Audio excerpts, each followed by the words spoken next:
Bonjour et bienvenue sur Canal+ Cinéma pour une séance entre vous et moi. J'espère que vous allez bien. On va regarder un film ensemble et pour bien nous accompagner, voici le plateau du jour. Il vous faut un ballon, c'est très important, une maracas et une tarte au citron, comme son nom l'indique. C'est un conseil, vous en faites ce que vous voulez, mais en tout cas ça s'associe très bien avec notre film du jour, Casse-tête chinois. Pourquoi tu veux appeler ça casse-tête chinois? Bah tu sais, en ce moment, je fais le bilan et... Bon, avant, je trouvais que ma vie, c'était pas simple. Et là, maintenant, à New York, je me rends compte, bah, ma vie, avant, c'était super simple. Petit récap.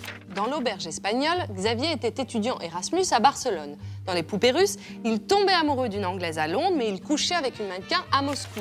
Dans Casse-tête chinois, Xavier a 40 ans, il est écrivain, père de famille, et trouve la vie toujours aussi compliquée, surtout quand la mère de ses enfants, Wendy, part s'installer à New York. Je suis arrivé hier. Ah, vous m'avez manqué. Bah alors, quelqu'un vous a engagé dans l'armée ou quoi? Hein? Moi, tu dis ça. Ah bah écoute, regarde, qu'est-ce que c'est ça? Après l'auberge espagnole et les poupées russes, Casse-tête chinois boucle la trilogie de Cédric Klapisch entamée il y a déjà plus de 10 ans.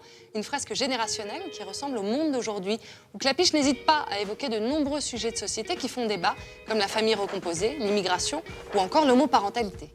Je suis ici à New York pour pouvoir vivre à côté de mes enfants, que j'ai eu avec une Anglaise avec qui j'ai vécu 10 ans en Angleterre, à Paris, et qui s'est installée ici après qu'on soit séparés avec un Américain. J'ai un enfant avec 2 lesbiennes, je suis marié à une Chinoise pour pouvoir être américain, et la vie, elle est pas si compliquée. En reprenant son rôle de Xavier, Romain Duris collabore pour la 7e fois avec Cédric Klapisch, qu'il avait lui-même repéré dans la rue pour Le Péril jeune. C'était en 1995.